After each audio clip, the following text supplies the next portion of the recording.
Hi, let's dig into the first pillar. Let's start uncovering what this module is all about. And the first pillar is the starting point, understanding where the person is at the very moment, not sugarcoating, not being anywhere else, but clearly understanding the starting point. This is what the first module is all about. Before we go into the first pillar, we will talk about the follow-through gap. What is the essence of it, and what does the research say? Just a couple of words for us to understand that we're not alone. Our clients are not alone in it. Of course, we will talk about the method itself, and we will also look how different pillars interact with each other. How do they work? How pillars interlock?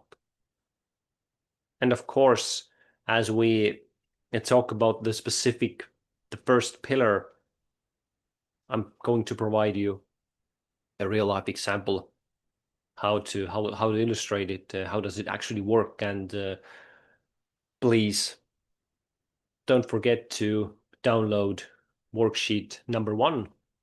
It is for you with explanations and also a template for you to use with your own clients, how to help them understand what is their current situation. Let's dig in. The follow-through problem. Did you know that 92% of New Year resolutions collapse within the first weeks? I'm talking about 2 weeks actually. And the broader behavior study done from Columbia University found that people fail to act more than half of their stated intentions in everyday life. even in the topics that actually matter to them, for example, their health, their learning, even in close relationships.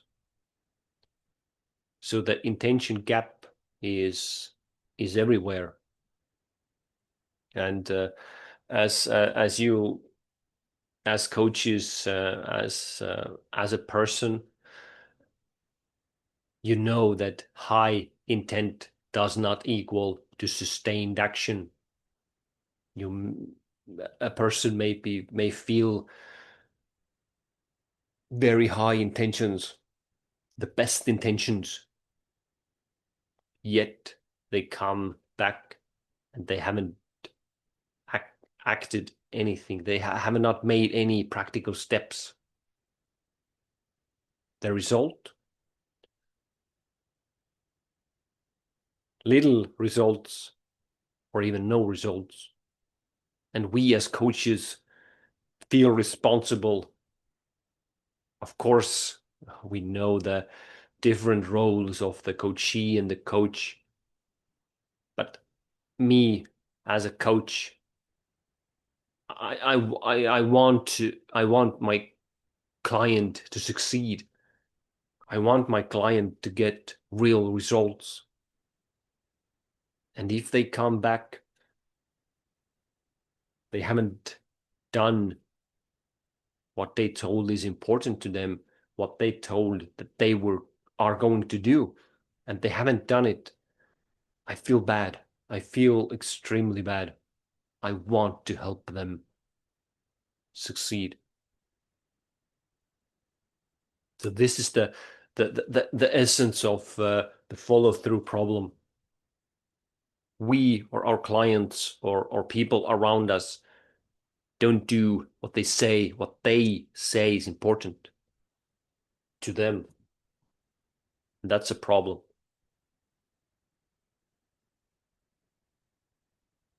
Meet the 4 pillars. Starting point. Sorry. Starting point, clear goal, the fuel, and the price. We will dig into them within each module. This module is about the starting point, but I would explain the module with driving, not with driving with a car, but let's say driving with your horse. Let's go back 100 or 150 years, and let's say you have a horse, and if you want to start the journey, you will need to understand what is the condition with you. Are you well rested? Are your belly full of food? Do you have how much supplies you have or you don't have? I'm water, clothes, food, any other technical equipment. How's the horse feeling, etc. You need to understand the starting point. Where are you at the moment? Maybe you do not have a horse. So this is where you start. So you want to understand where are you at the moment, as it is with the serious problems like alcohol addiction. You know it. Very first thing, the key cornerstone to start moving is that the person acknowledges that they have a problem. They understand the situation. You do not need sugarcoating. You do not need to live in a very different perspective. Starting point is the key essence for you to understand, for the clients to understand where they are. An honest reality check. And to use this metaphor, then, if you know where you are, if you know what is your current condition and the conditions around you, you need to know where you want to arrive. You need to know crystal, uh, crystal clearly where you want to arrive. If you have the point A and point B where you are and where you want to be, then there are 2 other components that are quite rarely discussed.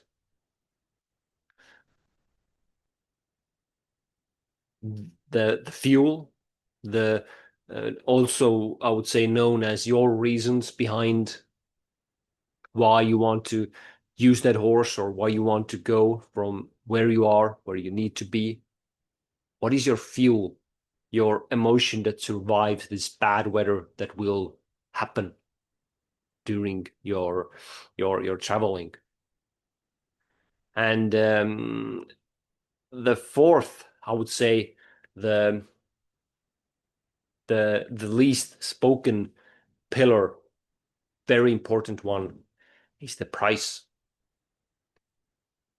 You need conscious trade-offs to be paid if you want to move from where you are, where you want to arrive. The horse needs food. It needs equipment for you to be able to sit on it. You need to buy different things. You need to have some time for your travel. You can't do anything else, so you need to sacrifice your own time, your resources. The price, if you want to have something you do not have at the moment, you need to give away something. Mm-hmm. If you think about this module for a second,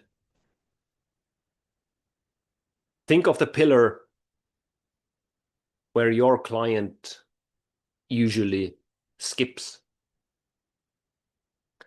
Think of the client whose initials you wrote. Where might they be feeling stuck at this moment? What is the pillar they're in?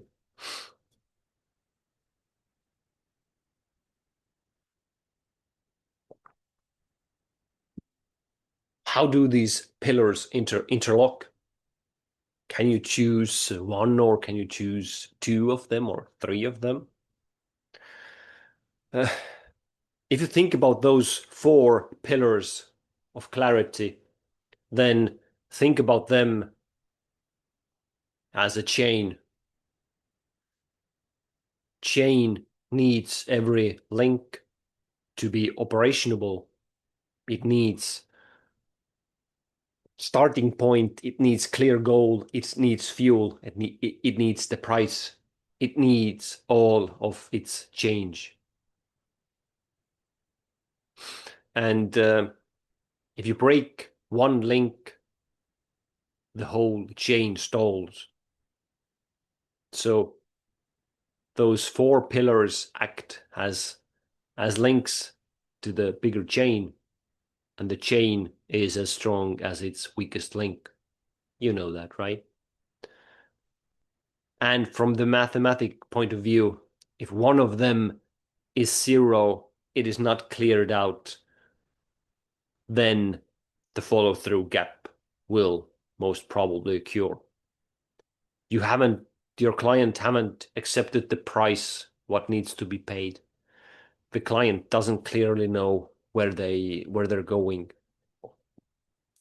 They do not have any energy, they do not have any emotional connection with the goal, or they might be saying something for themselves not to understand and accept their current situation. If you want to move to the distance, you need all of those four.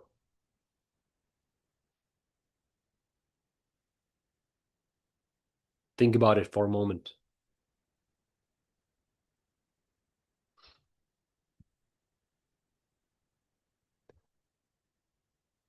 Let's go into the first pillar, the clarity of starting point. As you remember, you're starting your journey, and you want to know what's the current situation with yourself, with maybe you have some companions, maybe they're sick, maybe they're late, I don't know what's the case, etc. You need to understand what is going on at this very moment, and you need to understand it in both ways.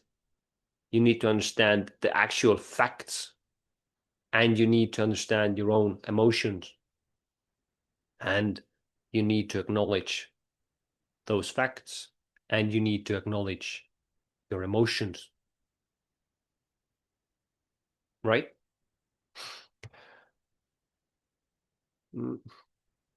And I'm not talking about the blind optimism, because blind optimism blurs reality. You know those stories that traffic made me late, this person made me late, I'm here because of this and that. We want to separate the emotion from the interpretation, right? The interpretation, the actual facts, they do not go hand in hand. You need to have a clear baseline. If you have no baseline, you have no progress line. If you do not know what is your location on the map, you're not able to assess the distance between where you are and where you want to arrive, or you make wrong calculations. Our job as coaches is to gently illuminate that person, to show them different angles, so they would understand their situation honestly. For example, if someone wants to start running, there's a totally different training plan, whether this person is in normal weight, whether this person is hugely overweight. They both cannot start with the same training plan. Or if a person reads 30 books a year and they want to read 50 books a year, the plan is probably slightly different than the person who has never read any books and aims to have 50 books, has the same goal. So it is very important where you are this very moment.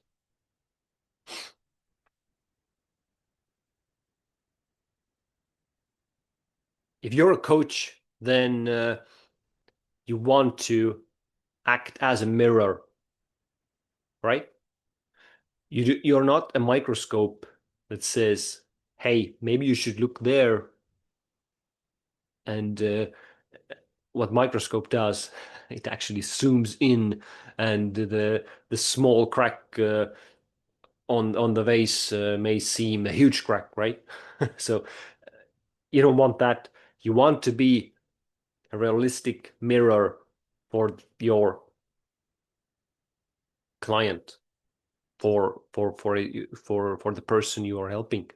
You want to be realistic, but the mirror is also very honest. It shows you exactly where you are. It doesn't reflect that or lie that, hey, you are 10 centimeters taller or you're actually 20 pounds lighter. The mirror shows what it sees. Of course, if we're talking with human beings, there is a huge difference how to say things, how to mirror them back. I trust you're a true professional. You know the difference between being honest and sensitive, considering your client needs, their situation, their character, and being ruthlessly honest, just punching them between their eyes with honesty. There is a difference. Choose the best method to help your client. Yeah. And also keep in mind, yeah, show the client what are the actual facts,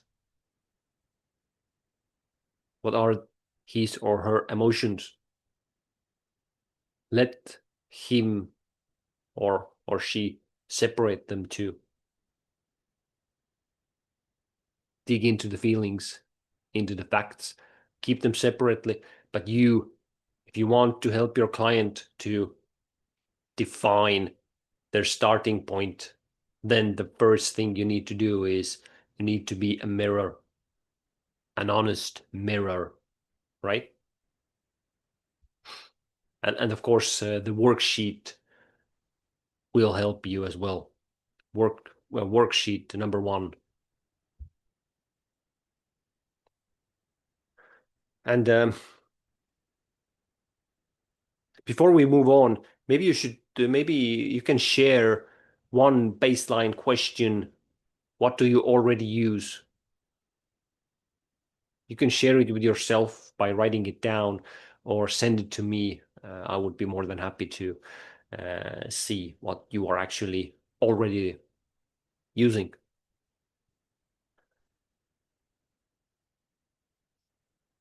Um, the tool I'm providing you to use is actually the Snapshot 360 question.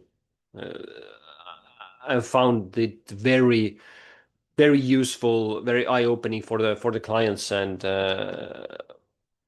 I'm doing the same to you as well. So the idea is that if the client is ready, You can sense it, and you can also ask them. I recommend both. Then you can ask them if a body cam would follow you or would have followed you for the certain amount of period, 48 hours, example, uh, what would it record or what would it have been recording? And put those 48 hours at the right place where you can see the client is struggling. Aim it there.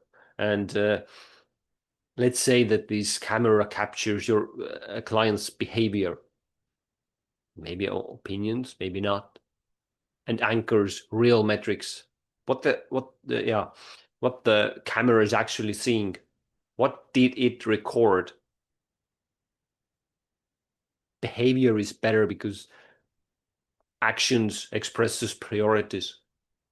If you want to help your client to understand his or her starting point, then of course the emotional side is very important. And during this exercise, you might want to focus on behavior because, as I said, I believe actions express priorities.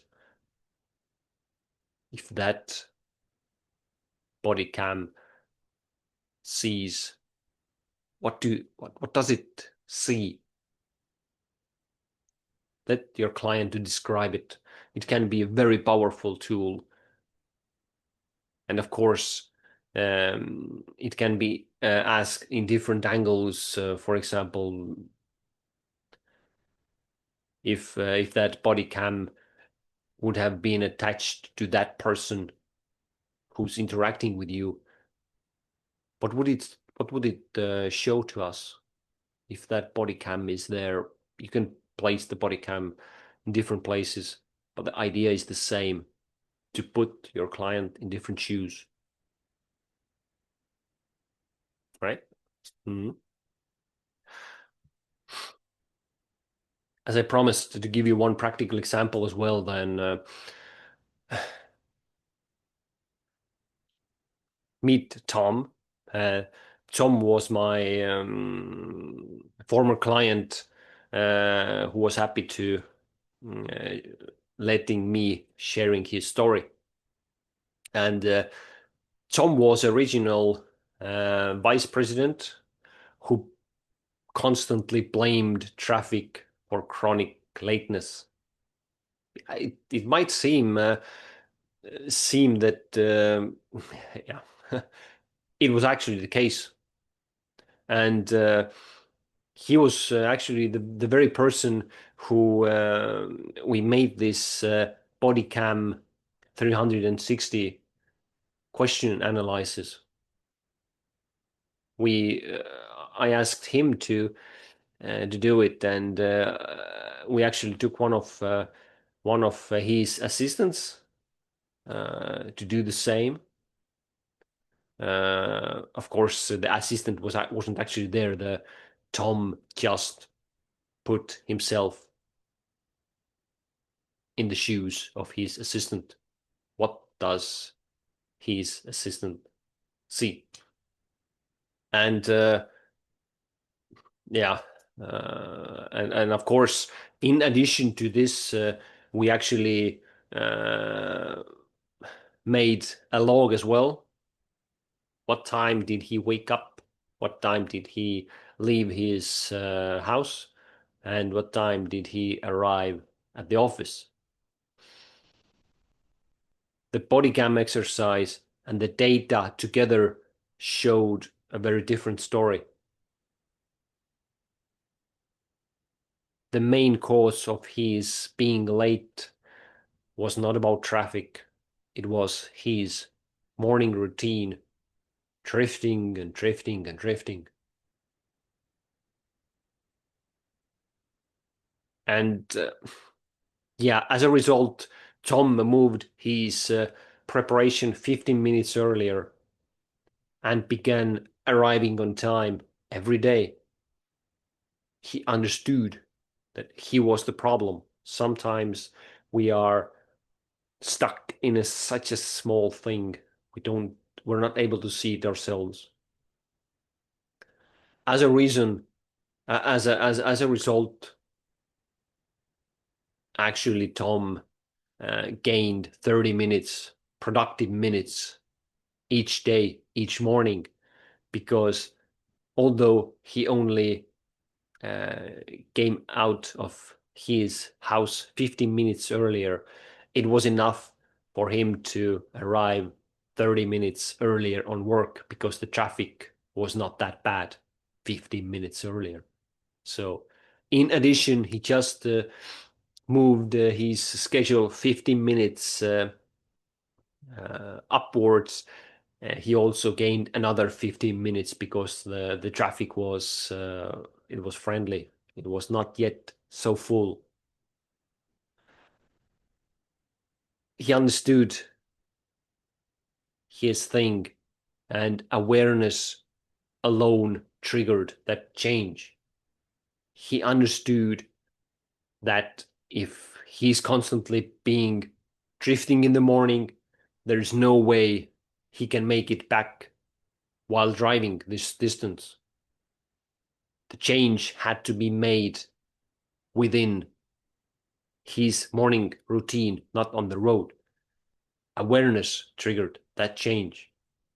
His starting point was his home, not on the road, not at the office.